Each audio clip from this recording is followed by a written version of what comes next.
sebagai moderator yang akan memandu jalannya presentasi kali ini. Selanjutnya perkenalkan para anggota saya. Saya Fitria sebagai narasumber pertama. Saya Nurhadibah sebagai narasumber kedua. Saya Maimunah sebagai narasumber ketiga. Saya Melia sebagai notolen. Baik, kita akan masuk ke materi. Saya akan mempersilahkan para narasumber untuk menjelaskan isi dari materi pembahasan kami kali ini. Assalamualaikum warahmatullahi wabarakatuh. Waalaikumsalam warahmatullahi wabarakatuh. Perkenalkan, nama saya Fitria. Saya sebagai narasumber pertama yang akan menjelaskan pengertian kewarganegaraan dan asas kewarganegaraan di Indonesia.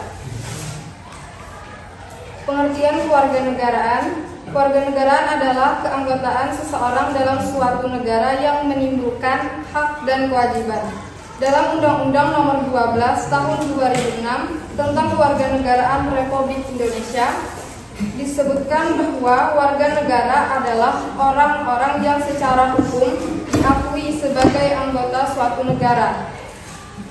Asas kewarganegaraan di Indonesia. Indonesia menganut beberapa asas kewarganegaraan, yaitu asas ius sanguinis. Kewarganegaraan ditentukan berdasarkan keturunan. Asas ius soli terbatas. Kewarganegaraan berdasarkan tempat lahir dengan batasan tertentu. Asas kewarganegaraan tunggal dan ganda terbatas.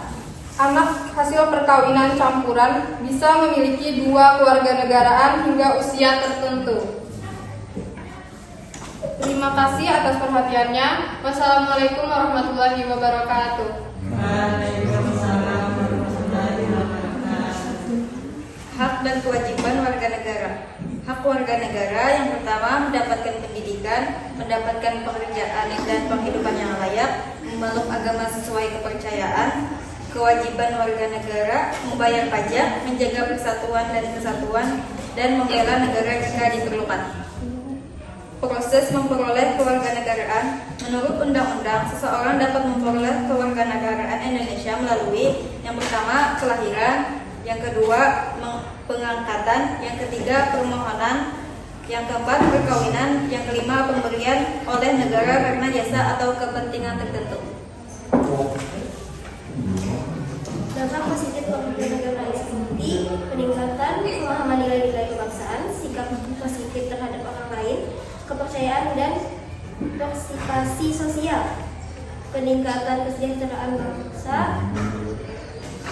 melalui hubungan yang bermakna, dan kesempatan berpartisipasi kewarganegaraan dapat kontribusi pada kebahagiaan dan kesejahteraan individu, utama kaum muda, karakter moral yang positif. Pendidikan kewarganegaraan dapat membentuk karakter dengan mengajarkan nilai-nilai demokrasi, toleransi, dan empati yang mengarah pada individu yang lebih bertanggung jawab.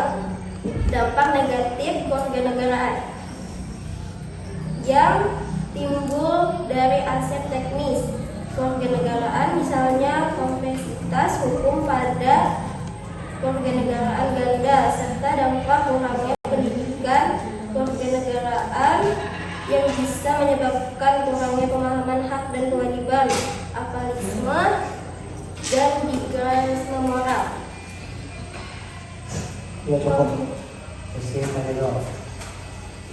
Nah, sampai di sini mungkin ada hal yang ingin didiskusikan lebih lanjut.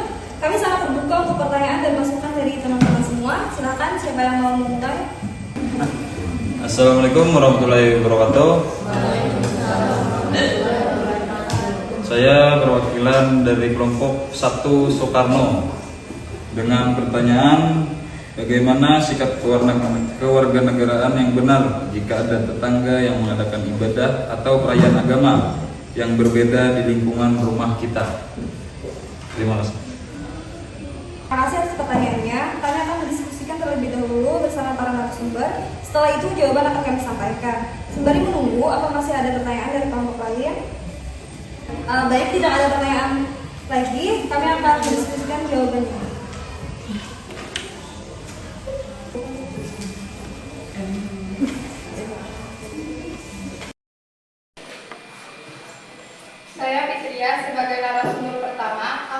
menjawab pertanyaan dari kelompok Soekarno. Saya akan membacakan soalnya terlebih dahulu. Bagaimana sikap kewarganegaraan yang benar jika ada tetangga yang mengadakan ibadah atau perayaan agama yang berbeda di lingkungan rumah kita?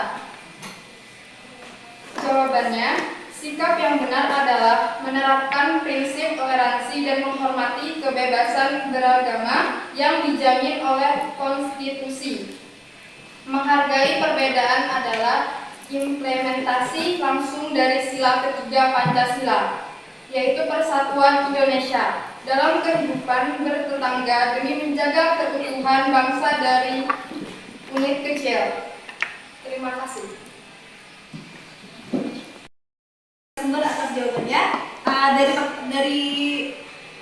Dari partainya, apakah sudah puas dengan jawaban kami? Terima kasih, saya puas atas jawaban dari para narasumber.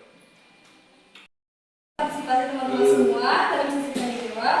Dalam berakhirnya sesi ini, saya akan melanjutkan ke penyampaian kesimpulan akhir presentasi yang akan disampaikan oleh notulen.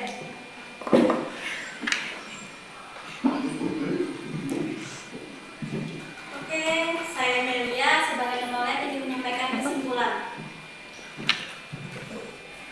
Dari presentasi makalah kami dapat disimpulkan bahwa kewarganegaraan bukan hanya status, tapi juga tentang tanggung jawab. Sebagai pelajar, kita memiliki peran penting dalam menerapkan nilai-nilai Pancasila melalui sikap disiplin, toleransi, dan kepedulian terhadap lingkungan sekitar.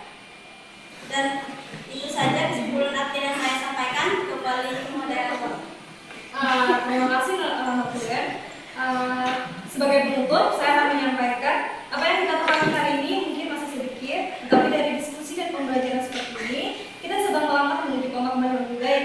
Akhir kata, sekian presentasi dari kami kelompok Sukomo. Cukup sekian dan terima kasih. Wassalamualaikum warahmatullahi wabarakatuh. Waalaikumsalam.